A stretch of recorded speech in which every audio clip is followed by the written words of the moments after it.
Welcome to mega 9 TV burning topic. నేను జనని.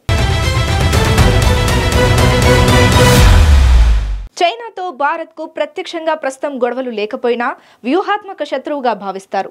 పాకిస్తాన్తో కలిసి కుట్రలు చేస్తోందని మండిపడతారు. అయితే ఇప్పుడు చైనా భారత్పై తన ఆలోచనను మార్చుకుంటోంది. గత 10 ఏళ్లలో భారత విదేశాంగ విధానం, మోదీ పాలన, ఆర్థికాభివృద్ధి చైనాను ఆకర్షించింది. ఇప్పుడు భారత్ను పొగడ్తలతో ముంచుతోంది. ఇది నిజంగా చైనా మనసు నుంచే వచ్చిందా, లేక ఇది కూడా నాటకమేనా? అసలు భారత్ గురించి చైనా ఏమనుకుంటోంది?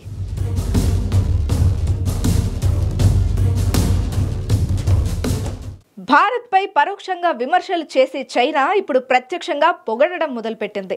భారత్ ఆర్థికంగా ఎంతో ముందుకు వెళ్తోందని చైనా గుర్తిస్తోంది. ఇటీవల కోల్కతాలో జరిగిన ఒక కార్యక్రమంలో China consul general zoo Liu భారత్ను పొగడ్తలతో ముంచెత్తారు. భారత్ ఆర్థిక వ్యవస్థ గత కొన్నేళ్లలో చాలా వేగంగా పెరిగిందని, ప్రపంచంలోనే అత్యంత వేగంగా అభివృద్ధి చెందుతున్న ఆర్థిక వ్యవస్థల్లో భారత్ ఒకటని అన్నారు. ఇందులో టెక్నాలజీ, ఇన్ఫ్రాస్ట్రక్చర్ రంగాలు కీలక పాత్ర పోషిస్తున్నాయని చెప్పారు.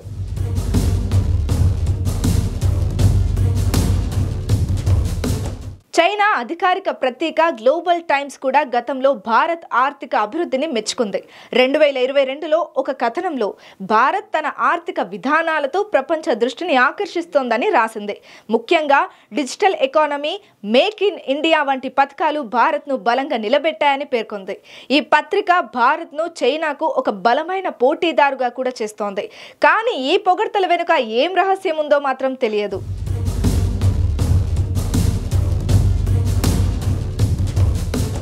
గత 10 ఏళ్లలో భారత్ ఆర్థిక అభివృద్ధిలో చాలా ముందడుగు వేసిందని చైనా భావిస్తోంది. మోదీ పాలనలో రోడ్లు, రైల్వేలు, విమానాశ్రయాలు వంటి ఇన్ఫ్రాస్ట్రక్చర్ ప్రాజెక్టులు వేగంగా పూర్తయ్యాయి.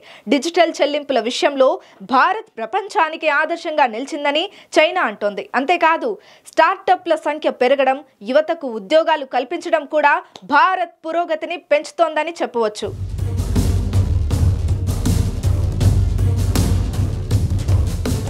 ప్రపంచ దేశాలతో భారత్ సంబంధాలను చైనా దగ్గరగా గమనిస్తోంది.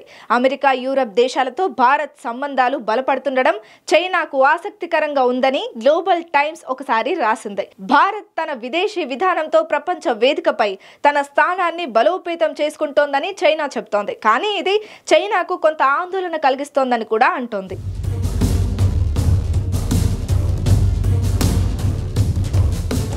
మోదీ పాలనపై చైనా అభిప్రాయం కొంత సానుకూలంగా ఉంది. గ్లోబల్ టైమ్స్ ఒక కథనంలో మోదీ నాయకత్వంలో భారత్ ఆర్థికంగా, రాజకీయంగా బలపడిందని రాసింది. అయితే భారత్ చైనా సరిహద్దు వివాదాల విషయంలో మోదీ కఠిన వైఖరిని చైనా గమనిస్తోంది. ఈ రెండు దేశాల మధ్య సంబంధాలు మెరుగవ్వాలంటే సహకారం పెరగాలని కూడా చైనా సూచిస్తోంది. మొత్తంగా చూస్తే భారత్ ఆర్థిక అభివృద్ధిని చైనా ప్రశంసిస్తోంది. కానీ రెండు దేశాల మధ్య పోటీ కూడా ఉంది. చైనా భారత్ను ఒక బలమైన పొగరు దేశంగా చూస్తోంది. రాబోయే రోజుల్లో ఈ రెండు దేశాల సంబంధాలు ఎలా ఉంటాయి, ఆర్థికంగా ఎవరు ముందుంటారు అనేది ఆసక్తికరంగా మారింది.